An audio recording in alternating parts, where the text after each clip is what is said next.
At the start of the movie, we're shown that two girls, Hunter and Becky, are stuck on a massive 2,000-meter high tower. They try calling for help, but due to the high altitude, their phones have no reception. The worst thing is that the tower lies in the middle of a desert, so being spotted by someone is impossible. To make matters worse, some vultures have started attacking them. If they fall asleep, they will plunge directly to their deaths. The story then goes into a flashback, where Becky, her partner Dan, and her best friend Hunter are rock climbing. The three of them appear to be having a good time when Dan comes across a small hole. He puts his hand inside the hole to get a grip, but suddenly a bird emerges, causing him to fall and become entangled in the rope. Dan tries his best to swing to the rock, but to no avail. Becky and Hunter also try to help him, but the rope snaps and Dan falls to his death. The scene then shifts to 51 weeks later, and Becky is still haunted by the incident. She appears depressed and has been drinking excessively. Becky's father, James, is concerned about her and tries to persuade her to move on with her life, but she doesn't listen to him. One night, she considers taking her own life by consuming an excessive amount of medicine. As she's about to do it, she receives a phone call from Hunter after a long time. The next day, Hunter visits Becky and mentions her plan to climb the B-67 TV tower. She also invites Becky to join her, mentioning that they can resurrect the adventure that they've been missing for a long time. Becky, who has been in pain, shows no interest in doing it. However, the next morning when she reminisces about her time with Dan, she changes her mind and decides to climb it for him. Soon after, they both make their way to the tower. On their way, Becky notices some old photos of Hunter on her phone.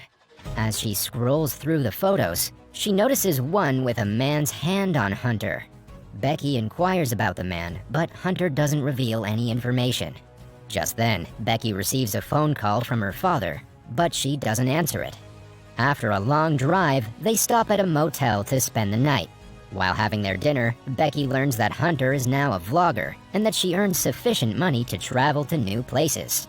Meanwhile, they notice the TV tower, which appears to be the fourth tallest structure in the United States. The next morning, Becky and Hunter get into their car to continue their journey. Hunter begins driving and filming her vlogs, telling viewers about the 2,000-foot-tall tower. While concentrating on the vlog, they nearly collide with a truck.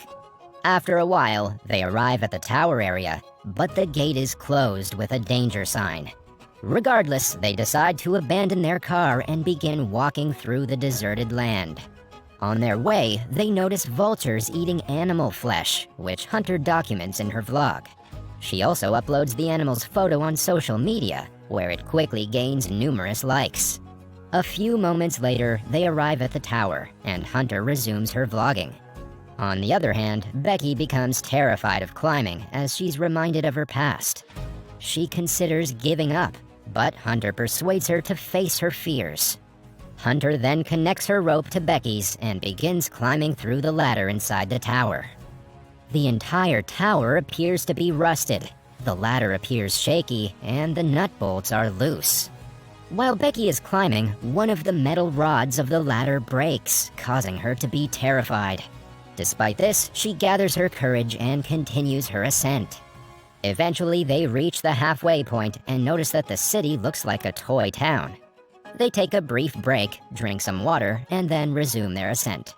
After some time, they complete climbing 1,800 feet, and now only have to climb the remaining 200 feet from the ladder outside the tower. Becky is terrified by the wind, height, and rusted condition of the tower.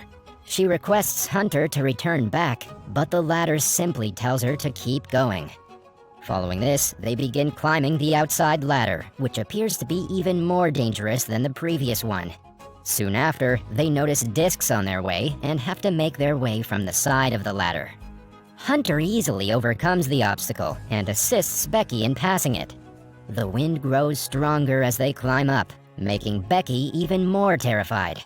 When Hunter notices this, she scares her even more by shaking the ladder.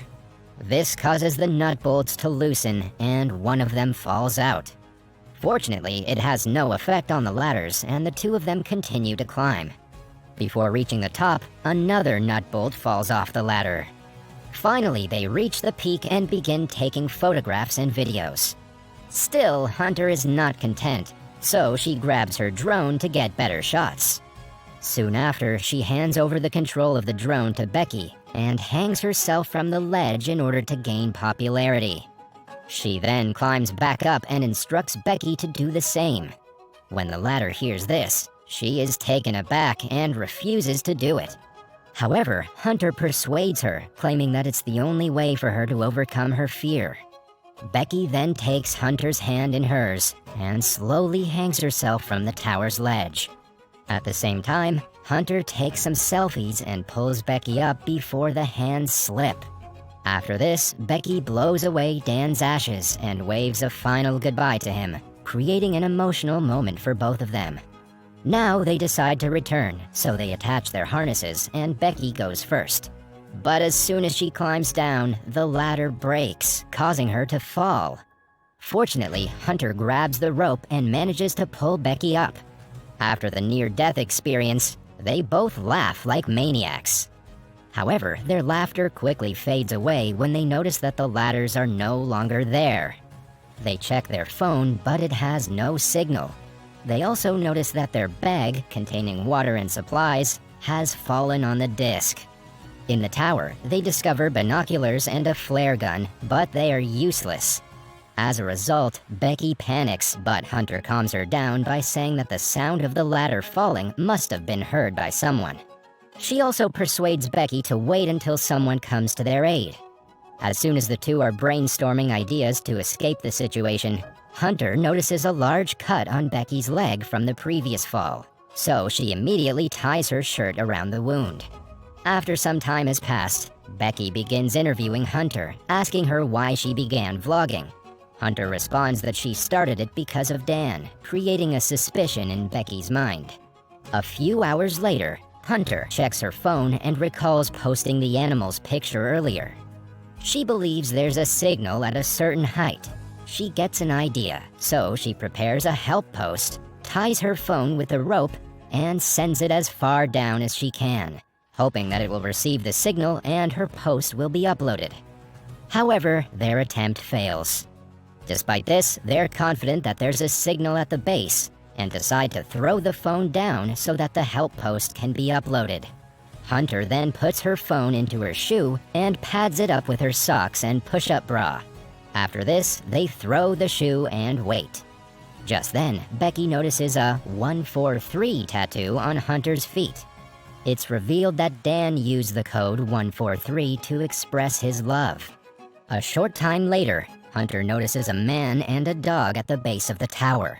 Seeing this, they scream for help, but their cries are not heard. We see that Hunter's phone has been destroyed, indicating that their plan has failed. As the man prepares to leave, Becky throws both of their shoes in an attempt to catch the man's attention, but in vain. She then decides to use the flare gun, but Hunter stops her because the man won't notice the flare during the day. Meanwhile, they also notice another man and discover that they have arrived for a party. They then intend to use the flare gun at night so that the men can easily notice it. Eventually, the night falls and Becky shoots the flare gun. Fortunately, the men notice the flare and also the girls waving for help. They quickly approach Hunter's car, making the girls overjoyed. However, instead of saving them, the men steal their car and drive away. This breaks the girls from inside, and now they have to find a new solution quickly. Later, Becky inquires about Hunter's tattoo, to which the latter reveals that she had an affair with Dan for 6 months. She then apologizes to Becky for falling in love with her guy and making a huge mistake. She claims she was drawn to Dan because, unlike other men, he used to listen to her. She loved him, but she loved Becky more, and as a result, she ended their affair. Hearing this, Becky is disappointed that her own friend and partner had betrayed her. The next morning, Becky's phone alarm goes off, indicating that it's been 24 hours since they threw Hunter's phone. Since they're extremely thirsty, Hunter decides to go down to the disc to get their bag. She ties one end of the rope to the tower and the other end to her own body. She then descends all the way down, but is still unable to reach the disc. Now, with no options left, Hunter opens her harness, hangs on the rope with one hand, and swings to the disc. She retrieves the bag and drinks some water from it. Then she uses her selfie stick, hooks the bag on the rope, and clings onto it. After this, Becky pulls the rope while Hunter climbs up. She's about to reach the top, but her hands slip and she falls. Becky's heartbeat stops, and when she looks down, she's relieved to see Hunter still holding onto the bag. However, Hunter's hand is injured, so Becky puts in all of her strength to pull her up. After a while, Becky writes a help note, attaches it to their drone, and decides to send it to the motel. Unfortunately, the drone is unable to travel far because its battery is running low, forcing them to bring it back. After failing one more time, they are helpless again. Later that night, Becky has a terrifying dream about vultures devouring Hunter's body. She immediately wakes up and realizes it was just a nightmare. The next morning, Becky realizes that they can charge the drone using the tower lights. She then climbs up the pole and plugs in the drone's charger, but it's too loose. As a result, she has to hold on to the charger until it's fully charged. Amidst the excruciating heat and constant attacks of the nearby vultures, she stands firm. But in the process, she drops the bag all the way down from the tower. After a while, the drone is fully charged and Becky climbs down. Soon after, Becky launches the drone towards the motel, but just as it's about to reach, a truck collides with it, destroying it completely. Seeing this, the girls are devastated because they see no other option. Later, a storm complicates their survival even more. Becky is exhausted and wants to sleep, but Hunter forbids her because the vultures might attack her. Becky then asks for Hunter's shoe to throw her phone down one more time. However, Hunter says that she's unable to do so because her shoe is on her feet, down on the disc. Here it's revealed that Hunter couldn't hold on to the bag during the previous fall. Instead, she fell on the disc and died. Becky just pulled up the bag and has been surviving alone since then. Sadly, she's been hallucinating Hunter's presence all this time. At night, Becky manages to survive the storm. She also records a video message for her father in which she expresses her wish to return home. Elsewhere, James also appears to be concerned for her. The next day, the vulture notices Becky's defenselessness and begins eating her wounds. At the same time, Becky holds the vulture and strikes its head against the metal surface, killing it. She then eats the vulture's flesh in order to survive.